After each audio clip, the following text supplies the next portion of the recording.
समय मूल्यवान है किंतु सत्य उससे अधिक मूल्यवान है।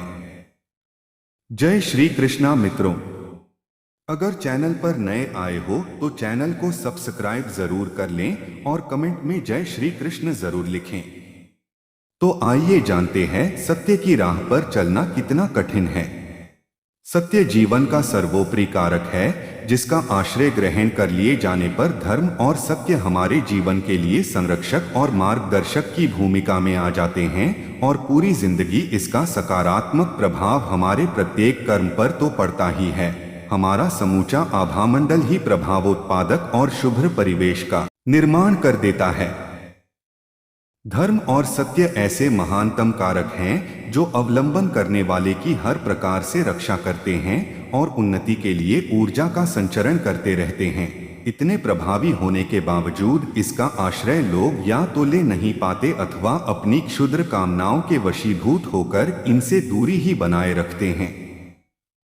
जीवन में एक किनारे पर धर्म, सत्य और आनंद रहते हैं जो सत्यं शिवं सुंदरं का वरदान प्रदान करते हैं। दूसरी ओर अधर्म, असत्य और पाप का डेरा होता है जो क्षणिक आत्मतुष्टि प्रदान करता है और यह कभी शाश्वत नहीं रह पाती है। इसके साथ ही यह अलक्ष्मी, भय और उद्विग्नता साथ लेकर आती है। सत्य की जड़ें बहुत गहरी होती हैं और उन्हें जमने में समय लगता है और इस कारण इसका फलन भी खूब लंबे समय बाद होता है, जबकि असत्य की जड़ें छिछली होती हैं और इस कारण यह पानी हो या जमीन पर हर कहीं जल्दी ही फलित लगती हैं और हर आदमी चाहता है कि कम से कम समय में अधिक से अधिक फायदा मिल जाए। इसलिए आम लोगों का रुझान दूसरे मार्ग की ओर होता है। असत्य हमेशा कभी अकेला नहीं आता और न ही अकेला रहता है। असत्य की परछाई दूर दूर तक पसरी हुई रहती है। एक बार असत्य का आश्रय पा लेने के बाद यह फफूंद या संक्रमण की तरह फैलने लगता है। असत्य हमेशा पूरी की पूरी श्रृंखला लेकर चलता है और यही कारण है कि किसी भी मामले में एक झूठ को छिपाने के लिए एक के बाद एक झूठों का सहारा लेना पड़ता है और फिर झूठ बोलने वाले लोगों के जीवन में झूठ की कड़ी से कड़ी जुड़ती चली जाती है तथा आदमी को लगता है जैसे वह असत्य की कई कई जंजीरों के बैरिकेडिंग में मकड़जाल की तरह फंसता ही चला जा रहा है। एक बार झूठ के जाल में शरण ले लिए जाने पर झूठ के तानों बानों में उलझता हुआ आदमी मकड़ी ही होकर रह जाता है। जो लोग झूठ का सहारा लेते हैं उन्हें अपने झूठ को छिपाने के लिए हमेशा एक पर एक झूठ बोलने को विवश होना पड़ता है और ऐसे में आदमी खुद झूठ का पुलिंदा होकर रह जाता है। जिसकी वाणी में झूठ प्रवेश कर जाता है उसके पूरे शरीर और जीवन में झूठ का समावेश इस प्रकार हो जाता है कि व्यक्ति को कभी यह एहसास नहीं होता कि वह झूठ बोल रहा है, क्योंकि सच और झूठ में फर्क करने और परिणाम के बारे में चिंतन करने वाली उसकी विवेक बुद्धि अंधकार की छाया से ग्रसित हो जाती है और ऐसे में उसे लगता है कि झूठ का संरक्षण ही उसे बचा सकता है। जो लोग बात बात पर झूठ बोलते हैं वे पुरुषार्थहीन, निर्वीर्य, कायर, नपुंसक और भयग्रस्त होने के साथ ही उनके जीवन में हमेशा अपराध बोध और आत्महीनता की भावना बनी रहती है।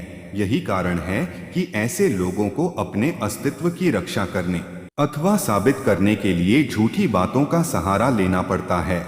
अपने इलाके में ऐसे खूब सारे झूठे लोग हैं जो रोजाना हमारे संपर्क में आते हैं अथवा हमारे आसपास ही विहार करते रहते हैं। अपने क्षेत्र में झूठों की कई किस्में हैं। झूठ भी ईश्वर कहें या भ्रष्टाचार इनकी ही तरह सर्वव्याप्त है। झूठ के लिए कहीं कोई भेदभाव नहीं है। हर आकार, प्रकार और विचार का, हर किस्म का व्यक्ति झूठ का दामन थाम सकता है। झूठे लोग कल्पनाओं और ख्वाबों में जीने के आदी होते हैं।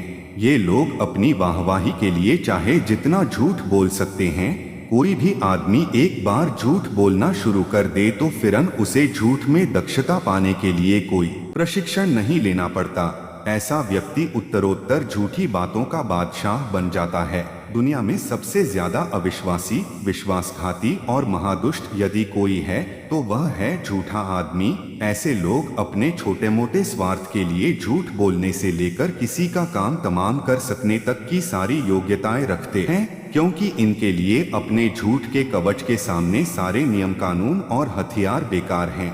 एक बार जो झूठ का सहारा ले लेता है उसके लिए हर प्रकार का अपराध करना खेल जैसा ही हो जाता है। हो भी क्यों न, उसे झूठ बोलकर ही तो बचाव कर लेना है। फिर आजकल झूठे लोगों को संरक्षण देने वाले उन भाईबंद दूसरे झूठे लोगों के कई कई गिरोह प्रतिष्ठित हैं जो हमेशा ऐसे लोगों के बचाव की मुद्रा में रहा करते हैं। झूठों की दोस्ती झूठों से होना स्वाभाविक भी है, क्योंकि खच्चरों को अपने स्वजातिजनों से विशेष प्रेम होता है।